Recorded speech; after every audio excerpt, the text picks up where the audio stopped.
এমন এক বিপদে পড়েছি, এখান থেকে উদ্ধার হওয়ার কোনো পথ আমি দেখছি না, চোখে শুধু অন্ধকার দেখতে পাচ্ছি, আমল শিখিয়ে দেন বা কোন একটা আমাকে বলে দেন যেটা করলে আমার কাজে আসবে, দোয়া শিখিয়ে দেন। তখন স্যার রাহিমাহুল্লাহ তাকে বলেছেন, আপনি ভোর রাতে উঠে, শীত হোক আর গরম হোক, আল্লাহ তাআলা বলেছেন ওয়াল্লাযীনা ইয়াবিতুনা লিরাব্বিহিম সুজদান ওয়া কিয়ামা, যারা আল্লাহ রাব্বুল আলামিনকে সন্তুষ্ট করবার জন্য রাতের বেলায় দাঁড়িয়ে আল্লাহর ইবাদত করে, নামাজ পড়ে এবং সিজদা দেয়, অর্থাৎ তাহাজ্জুদের নামাজ পড়ে। ভাইরা আমার, আল্লাহর জমিনে 5 ওয়াক্ত নামাজের পর সবচেয়ে শ্রেষ্ঠ, সবচেয়ে মর্যাদাপূর্ণ নফল নামাজ হলো, সুন্নাত নামাজ হলো, মর্যাদাপূর্ণ কোন নামাজ ফরজ ওয়াজিবের পরে আর হতে পারে? আল্লাহর অনেক প্রিয় বান্দা, অনেক সালাফ পূর্বসূরি ইসলামের ইতিহাসের মনীষীগণ বলেছেন, কেউ যদি আল্লাহর সাথে সুনিবিড় সম্পর্ক কায়েম করতে চায়, আল্লাহর সাথে একান্ত সম্পর্ক করতে চায়, আল্লাহর খুব কাছাকাছি যেতে চায়, আল্লাহর কাছে একান্তে কিছু চাইতে চায়, তাহলে তার জন্য ভোর রাতে দাঁড়িয়ে তাহাজ্জুদের নামাজ পড়ার চাইতে বিকল্প কোনো পথ খোলা নেই।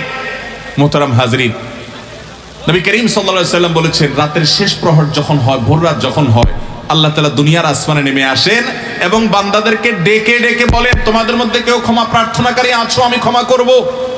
তোমাদের মধ্যে কেউ অসুস্থ আছো, আমি তাকে আরোগ্য দেব, শুধু চাও। অন্য সব সময় চাওয়া আর ভোর রাতে চাওয়া এক না। ভাইরা আমার, ডক্টর খন্দকার আব্দুল্লাহ জাহাঙ্গীর রাহমাহুল্লাহর একটি ঘটনা তিনি নিজে বলছিলেন কোন একটা বক্তব্যে, আপনারা অনেকে হয়তো শুনেছেন অনলাইনে। তিনি বলেছেন যে আমার কাছে এক আল্লাহর বান্দা এসে বলেছেন, হুজুর এমন এক বিপদে পড়েছি, এখান থেকে উদ্ধার হওয়ার কোনো পথ আমি দেখছি না, চোখে শুধু অন্ধকার দেখতে পাচ্ছি, আমল শিখিয়ে দেন বা কোন একটা আমাকে বলে দেন যেটা করলে আমার কাজে আসবে, দোয়া শিখিয়ে দেন। তখন স্যার রাহিমাহুল্লাহ তাকে বলেছেন, আপনি ভোর রাতে উঠে, শীত হোক আর গরম হোক, আরামের ঘুম ছেড়ে অজু করে, সুন্দর করে অজু করে, লম্বা কেরাত দিয়ে লম্বা রুকু সিজদা করে 2 হাত তুলে এবং সিজদায় গিয়ে আল্লাহর কাছে চোখের পানি ফেলে মনের মতো করে কথাগুলো বলবেন এবং এটা নিয়মিত কয়েকদিন করতে থাকেন। তিনি আমলটা করেছেন।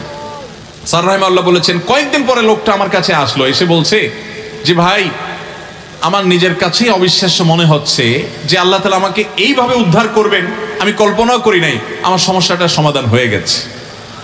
ভাইরা আমার, আপনি যদি পৃথিবীতে আপনার দুঃখের কথাটা বলার মতো কোনো মানুষ না পান, কারোর কাছে বলার পর ভরসা না পান, আপনার যদি দেয়ালে পিঠ ঠেকে যায়, তো মনে রাখবেন, ভোর রাতের তাহাজ্জুদ হলো আল্লাহর জমিনে আপনার জন্য সবচেয়ে বড় অস্ত্র, সবচেয়ে বড় অস্ত্র। কোরআনে কারিমে আল্লাহ তাআলা এই নফল নামাজের নির্দেশ আমাদের নবীজিকে দিয়েছেন, ওয়ামিনাল লাইলি ফাতাহাজ্জাদ বিহি নাফিলাতাল লাক, রাতের কিছু অংশ নফল হিসাবে তুমি পড়ো। অতএব ভাইরা আমার, তাহাজ্জুদের নামাজ এটা আজ আমাদের পড়া কঠিন হয়ে গেছে, নানা কারণে কঠিন হয়ে গেছে। সবচেয়ে বড় কারণ হলো এই ডিভাইসটা, স্মার্টফোন।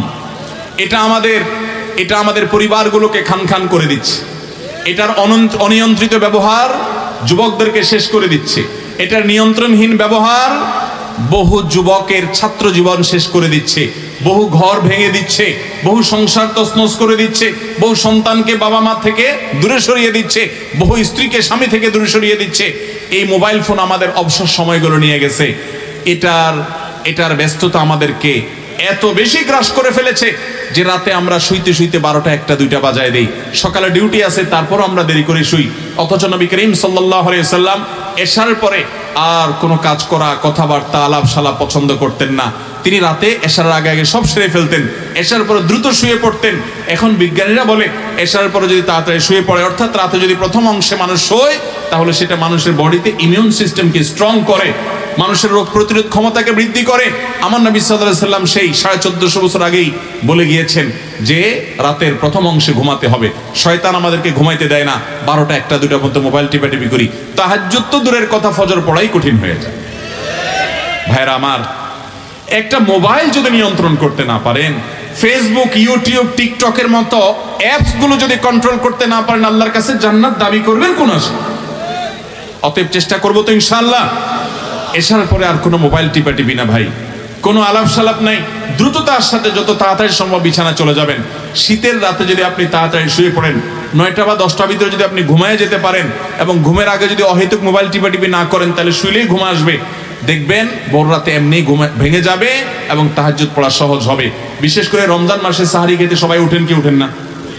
যখন উঠেন ওই টাইমটা দোয়া কবুল হয়। ম্যাক্সিমাম মানুষ এই বিশাল বড় সুযোগটা হাতছাড়া করে, শুধু সারি খায়, খেয়ে দেখে ফজর কখন ওক্ত হবে।